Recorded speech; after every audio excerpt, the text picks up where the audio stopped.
What's happening, car guys and car gals? This is Lou Ramirez, the car guy. And this is Fred Lenartz, the subprime hero. Hit that music, Oh, you already know what time it is. You know what you got to get doing, everybody, and that's starting to move around, starting to get yourself ready for that mindset medicine that is Car Guy Coffee. We have an incredible solutionary that is in the cafe with us, and we cannot wait to brew some more solutions for you. Special. We got somebody that we've been looking forward to having on this show all year. Man, pumped up about it. Not only is he somebody that we love what he's doing out there in the automotive, helping dealers grow in their digital showroom, their most important showroom in the world, which is this thing right here. Number one salesperson. Right? It's the number one salesperson out there, and they're making sure that you go beyond mobile first at Nab That. I'm excited. They're also a new sponsor starting March 1st, starting tomorrow. Are you kidding me? Announcement to all. But with all the technological advances that are available to the auto industry, it is key that you go beyond first and you nab some of those solutions that Nab That has for you all. That's right. We cannot wait to get this solutionary right here on the air, talking about all of the genius things that are coming from the background. And there's a lot of announcements and big things that are happening at NADA. If you are not going to NADA, well, I'm sorry. Listen, folks, you got to help us make welcome. Go ahead and throw a coffee cup emoji into the comments or give us some hand claps while we welcome in the one, the only Jason Silberberg. Woo! Welcome him in, everybody. If you're inside of your car, slap that leg and let your leg know that you're excited for him. So let's go ahead and get this rocking. He's got the cup ready. Right. Cheers to you, my friend. Cheers, brother. Welcome to the cafe. Thank you so much for joining us today. We cannot wait to get this show underway. Got that first sipping. Here we go. Yeah, here we go. All right. So let's get this thing rolling and grooving. Welcome to the party. Hello, everybody that has been joining us. We're pumped. So what's going on, Jason? Welcome to the show. How are you doing today? Hey, I'm doing well, guys. Thank you for having me. Appreciate it. We're excited to have you here, brother. We're excited to share your story and hear a little bit more about you. Folks, we're getting ready to do the five-liner with this gentleman. And this five-liner is going to bring us his story, what got him in this business, a few other things. Eventually, one day, you guys are going to see a sponsor highlight with Nab That. I can't wait to do that. But today, we're going to be talking about him, the man, the myth, the legend, right behind it, the co-founder of Nab That. Let's get this thing going. Jason, wow, before we do anything, we do the 3 Fs, man. We drop these 3 F-bombs for everyone. It's the forgive, the focus, and the fly. It's important that we do this because in order for us to keep growing, that's the special recipe.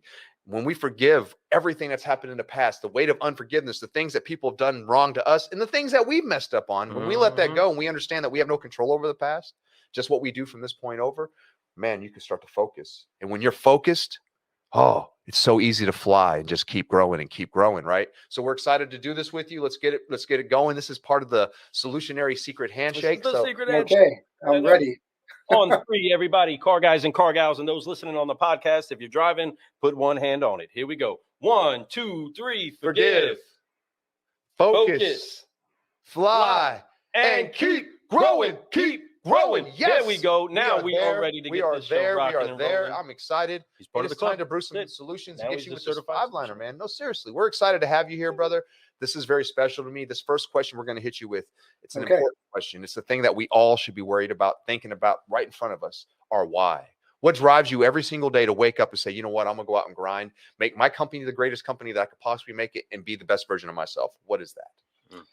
Yeah, I mean, I think taking, the number one thing that you want to do as a company is take on the interests of your client as your own, right? And being able to build solutions that can help your client navigate the ever-changing world of digital, and coming up with the ideas and the drive to kind of figure out what consumers are looking for and what dealers need in order to communicate and engage. I mean, that's beautiful. And our team is so great at doing that, right? At thinking outside of the box and putting things in there that even the dealer didn't think about, but we got a different hat on, right? We got a different hat on, and we're thinking about the consumer, and we're thinking about them in that context, what a dealer needs to do in order to communicate. Because at the end of the day, we want to grow the opportunities, right? When you have opportunities, you have the ability to sell more, right? If you've got no opportunities, you can't sell. And so our approach here is, how can we get consumers to give an opportunity to that dealership to sell them a vehicle or service a car? That's right. So more opportunities, more activities, more people that we talk to or put in our funnel, the more solutions we bring. It's a crazy concept, folks, right? Making sure that we're doing the right actions that are connecting to our customers and we're giving them options. I love that your why is fused together with how it is that you do simplify life. Like so many other solutionaries, that's what solutionaries do. Solutionaries like my man Russell Hollywood Hill, who's up in here hanging out with us today. Can't wait to unpack this with you either, brother. And Charles Higgins, who's always at the pinnacle of making things happen. So excited to see you joining us today. But these are other solutionaries that are like-hearted with you. They try to find a way to simplify how people get what they're looking for already. There's enough clutter. There's enough muck and mire out there that people have to dig through. If we can find a way to help do the digging for them, present easy options, then bada bing, bada boom, we got car deals, right? We have a way to help people out. And that's ultimately what we want to do. We honor that you're here and that you are bringing your bag of solutions to the automotive industry. But let's go ahead and hit you with that. What is it that brought you and your solutions to automotive? Well, it's kind of like a 180, right? I grew up in automotive, right? I got oil running in my blood, right? So my father, he came from Romania, right? So communist government, escaped Romania as a teenager, worked at a gas station in Germany with nothing, right? He lived there and ate as little as he could until he can save enough money to buy that gas station, right? Then he bought another one. Then he started fixing up cars and turned it into a pre-owned lot. And then one pre-owned lot turned into two, turned into three, and then all of a sudden he had dealerships all over Germany and then opened some in the U.S. And I grew up in it. Right? As soon as I had a driver's license, I was a porter, right? And I was a car salesman. I was a manager. I was internet when internet came out. And then I went off, right? I went off to university and got into tech and started building tech companies. And 15 years later, it all comes around, and I'm back in automotive. And I'm helping dealers navigate the tech world and come up with new solutions that they can communicate, engage, and create opportunities with today's consumer, right? And that's all happening on the mobile device. I spent 15 years in mobile, right? We created the first content management system in mobile back in 2004 when everybody thought we were crazy. Nobody's going to watch videos on their phone, right? Everybody had a Nokia device. Right? You remember that? Kyocera, Nokia. Right, you couldn't play a game. It was like Tetris, black and white, little blocks going down. But here we are, right? 15 years later, and the mobile device has become a personal media hub, right, for consumers. It's like your wallet, your keys to your car. It's today. It is the default browser for all consumers, and everything is happening inside of this device as an experience. And so when we look at an automotive dealership website and we're building it, we're thinking, what kind of experience are we bringing to the consumer, right? Because that's what they want to have. They want to have that emotional connection. And here we are building these products, and we're proud to be, AWA award-winning website platform 2 years in a row, 2020, 2021. And we're proud of, just kind of rethinking the idea of what an automotive website should be. Love it. Powerful. Love what you're doing. I love that you got back into business. Welcome back. Welcome back to the business. We need tons of this. We need all kinds of companies doing this. There's just not enough out there trying to be solutionaries for the dealer. There's a lot of people who are just pushing what's been already out there. What's different? What's going to be the future for our dealers, and what are we going to do? We're going to go beyond mobile first, right? I love that that's your quote, that's your slogan. That's what it's about. It's about being more than just mobile first, because it's beyond that. It's so deep. We're talking about VRs coming out. We're talking about metaverses coming out. We're talking about all kinds of stuff that my mind just goes, whoa, it's starting to like really go past my bandwidth, right? And I'm like, holy crap. And I'm a pretty smart guy, and I pick up things pretty quick, but yet I get the concept, but it's just like, whew. But we got to keep growing. We got to keep looking for the future. We got to keep allowing ourselves to be open to what our customers are going to be wanting in the future. With technology comes some great ideas. With technology comes some stuff that makes you go, I don't know if they're ready for this. Yeah, maybe they're not, but there is some people who want it that way. They prefer it this way. So what are we doing to get better that way? I love that you're in the business. I love that you're back. I love that it's in your DNA. You try to get away from it, but it's like a magnet. Sucks you right back in that back there, right back in. And I love it. I could tell, man. We're excited about it. Your company's doing some amazing things. You guys highlight a lot of amazing people, and your process is really amazing. We're looking forward to learning more and more about it. So That's exciting. So that being said, we've talked about, what your why is. We've talked about what got you back into this business. You've always been in it. It's just what got you back in it, right? And man, it's opportunity, technology with today's world. Thank God for that, right? Because you'd probably be doing something completely different. Who knows? That being said, along the way, I know you've talked about your grandfather, you talked about people in your family. Who have been some of your greatest mentors to help you get to where you're at today? Yeah, that definitely my family, right? My Mm, family has really shown me the idea of being passionate about what you do, right, and taking ownership of that. And when you can create passion out of the work that you do, you're not actually doing work, right? You're living and you're loving and you're doing the job that you always wanted to do. And it becomes almost a passion of a hobby of, something that you love to get up in the morning and get out there and create and do things. And my father showed that to me. My mother, my a lot of entrepreneurs who I worked for throughout my young days and GMs, etc., always showed me that having that passion for what you do drives drives that momentum to move forward and kind of, never take no as an answer, right? I remember that. Right? I remember one of my first bosses told me, he's like, you know, if you take no, you know, I for a salesman, the first, when you hear the word no, that's when you start, right? Otherwise, I can hire a waiter or waitress for yeses all day long, Right. right? And I always kind of understood that is not just in sales, but in life, right? No is not the end all be all, right? No. We got to find out ways of going over the wall, through the wall, under the wall, whatever we need to do, right? But just moving forward, right? Moving forward and being positive and thankful for everything that we have. And especially in the world that we have going on today, right? Gratitude is a big thing. And I think we all have to have gratitude for where we are, right? Absolutely. And we believe that gratitude is a gateway for so much. You can unlock so many different doors just by approaching the next challenge of your life with gratitude. Gratitude that you made it to where it is that you are. mm. Gratitude that you were taught Yep. the lessons that you were taught. Gratitude that you failed where you failed.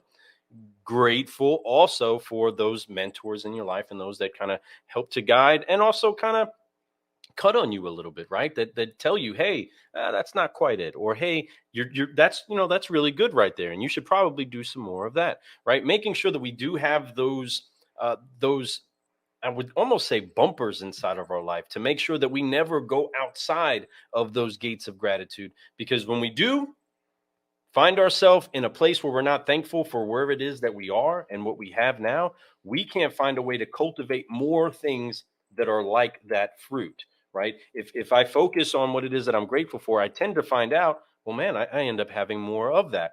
Especially right now, we're in an age where people are finding out about family. They're finding out more about their ancestry, how they got where it is that they are, right? How they're made up to where it is that they are right now. And this is what we try to pull out inside of this show, is an understanding of, hey, this is solutions and these are things that are here now, but these are the people that have encountered problems back then, right? You jumped out of automotive to see a solution to something that you can then bring back in. And this is a cycle that we want to make sure people understand, but you approached it with gratitude, thankful for what it is that you learned, and thankful for even your opportunity to bring something constructive to it.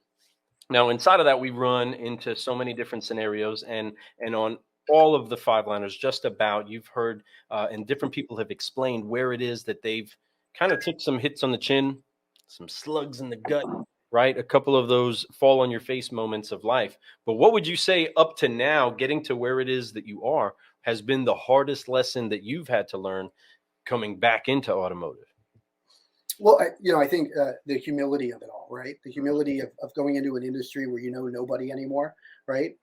Friends and family were kind of already out, or on the way out, selling their dealerships and doing all of that. So, coming into an industry that really I knew about and I had a great amount of respect for and understanding, but I didn't have the connections, right? And I think in any industry you have to have those connections. So coming back into automotive and kind of, starting from the beginning in a way, was a learning experience for sure. Right. Mm. Heck yeah. But that's what life is so about. I love that. The uncomfortable, right? It's like it's something that you're familiar with, but you are coming in such a different angle. It's like us. I understand that. Like Lou and I, we've been in retail for so long, we forgot what it's like to be a vendor, you know, and we went into the vendor side, and it's a whole different world. It is. It's so even though it's automotive, how we approach our clientele, how we follow up, all the things are slightly different.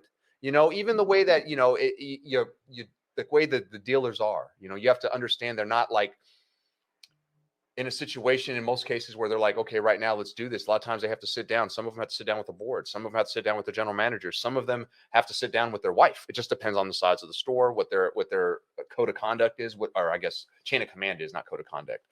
You know, be able to figure all that out. So it's a whole different world than just, hey, you're buying a car. Is there any other decision makers for it besides your wife? You know, it's so much deeper than that. So there's a lot to grow, but you know what? That's where we learn to exceed and become way better than we've ever been.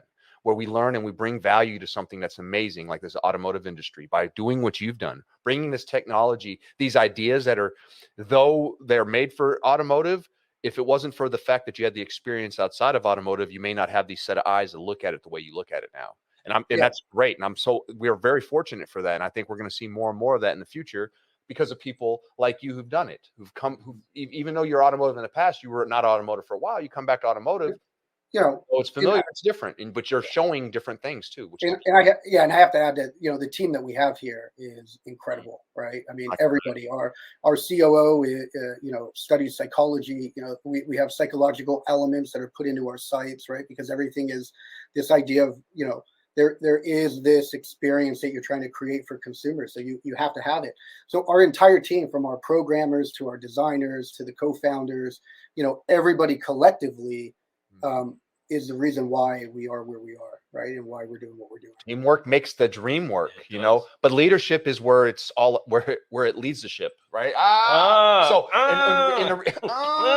But the reason why I say that is that a good team could be great, but without the right leadership, that ship will go the wrong way. It'll crash in. It won't go where it's supposed to go. You know, you might get lucky like Christopher Columbus and find America, but at the end of the day, it doesn't really happen that way. So you have to always be a good leader. You have to understand where you're going. You have to be somebody who's willing to listen to their team, give props to their team like you just did, which is huge. Letting them know that if I couldn't be there without them, because it's true. We're only one person. One could lead 1,000 while two could lead 10,000. And that's important to understand that as a team, you're way more powerful than you could ever be by yourself, especially when the leadership is in there doing what they're supposed to do. So I love this, man. This is great stuff. You know, I'm gonna toss this one up to Luke, because there's this, with all these things that you learn, you've had a lot of, you know, lessons. You talked about your why. We've talked about what got you back in the industry again, right? We've talked about the people who've been around, all those types of influences.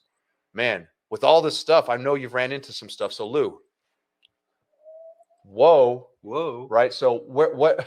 I'm gonna go ahead, Lou. So we went with the as you answered, come up one of those harder lessons that you've dealt with, right? So we're gonna have to zero in on, now that you are where you are, what is your greatest reward?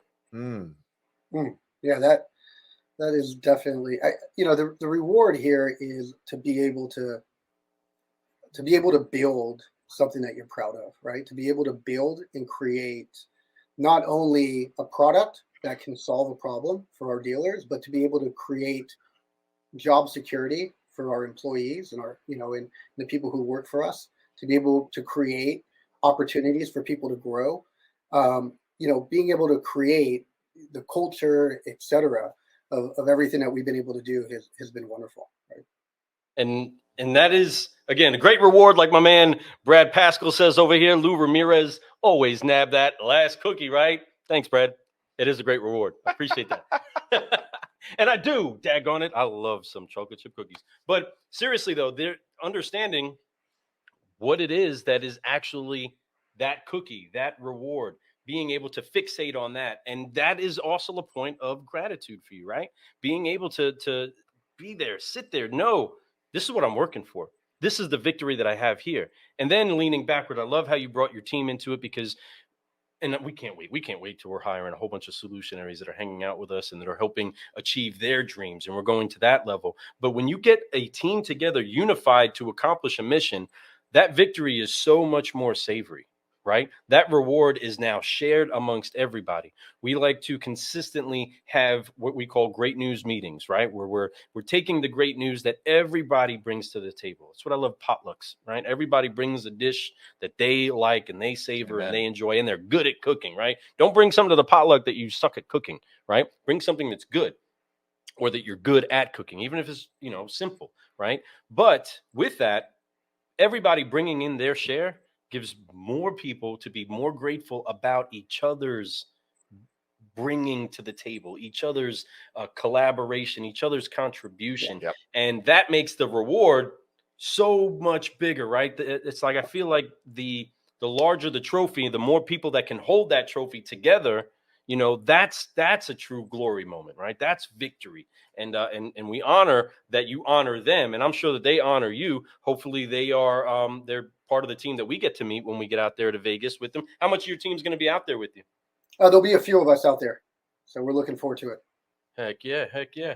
Well, it's going to be a blast out there in NADA back in Vegas, everybody. We can't wait to see you all there. A couple questions that I want to see, and this will be bonus shots on this five-liner, everybody. But we have an incredible creator. I'm getting fumbled with my words here. An incredible creator of a solution that's trying to make sure that you do get challenged to go above and beyond. So, Jason, while we have you here, help us understand, what is it that seems to be some of the hangups that dealers are having in making the conversion on their website? Like, what is it that is like how come you don't see why you need to change this? What are some of the hangups that when we're training salespeople, we're trying to narrow down on that objection that they keep getting hung up on. Why does a customer keep walking away from you when this happens? Here's a word track. Here's what you need. What's that like for the dealers that won't make the conversion yet? Yeah. Well, I think it comes down to taking a step back and looking at things with, from the advantage of a consumer, right?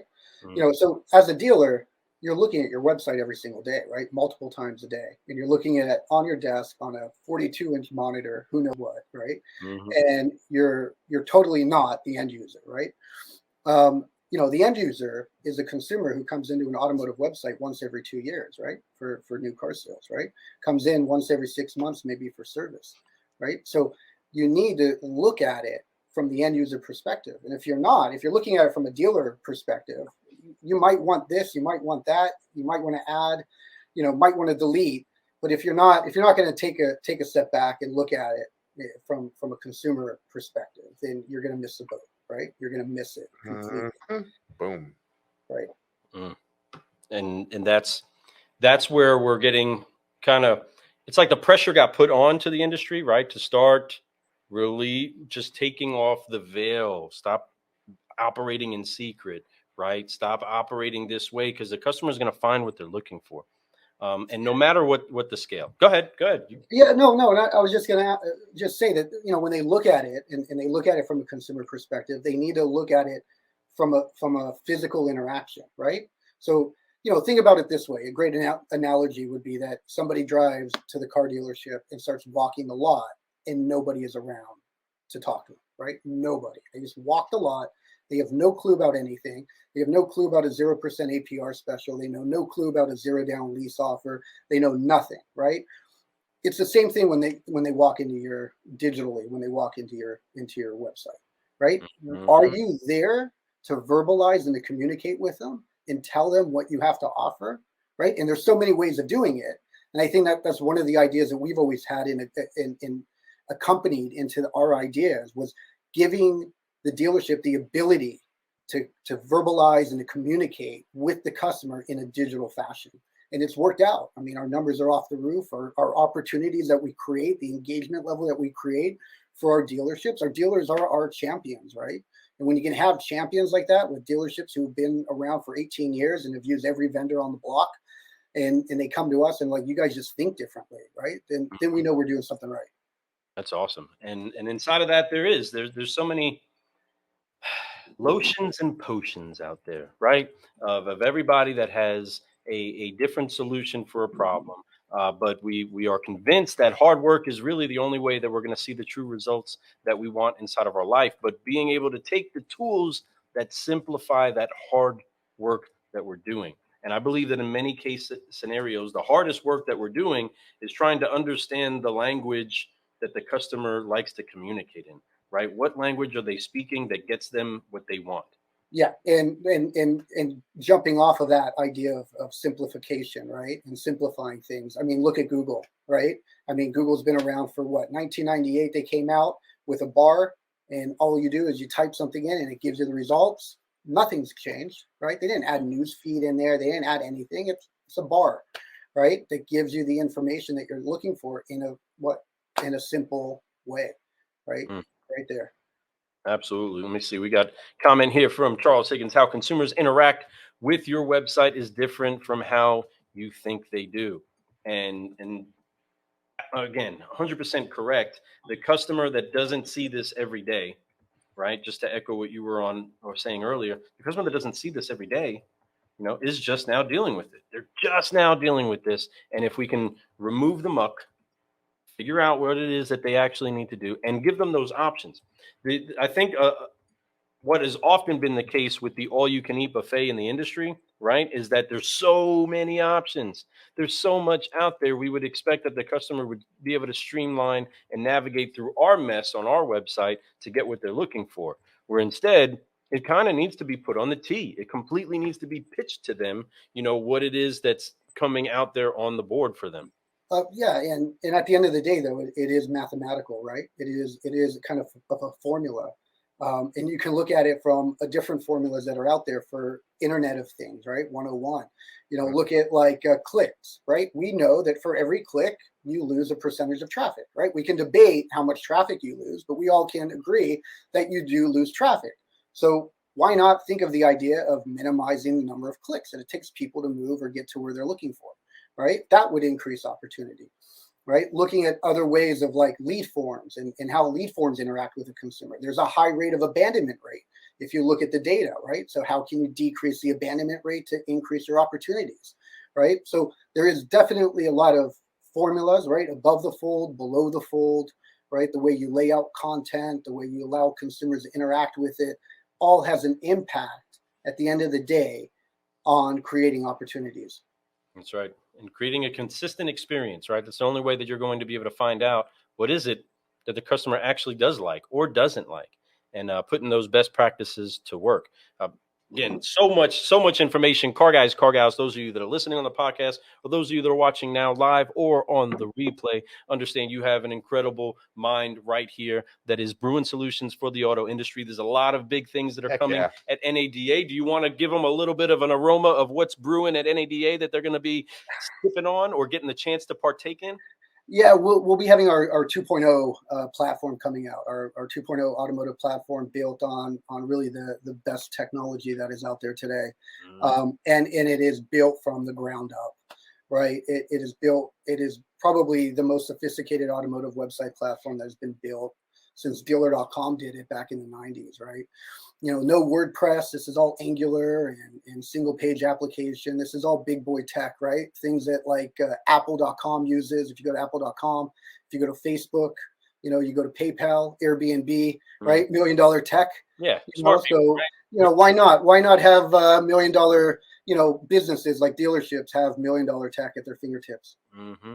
Selling high ticket items. I mean, man, you got to have that. That's where it's at, my friends. Be ready. If you're not, I promise you don't want to be years behind. You want to be there. You want to be ready for what's getting ready to happen, because it's not getting ready to. It is happening. This digital age is down. Right. It's been down, and it's going to keep going down. So be ready to be down. Yes. I want to be down. Anyway, so I love it. What a great show this was today, folks.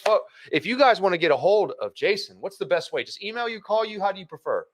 Yeah, I mean, they can call 844 Nab That. Really easy, right? 844 Nab That. And our receptionist will pick up and forward and get me on the phone, or you can email me, jason@nabthat.com. So pretty simple. Heck yeah. We appreciate that. Thank you, Facebook user. Facebook user, we can't tell who you are. We don't know which platform you're commenting on, but please let us know who it is that you are. We appreciate you being here. All of those that have been watching, that have been picking up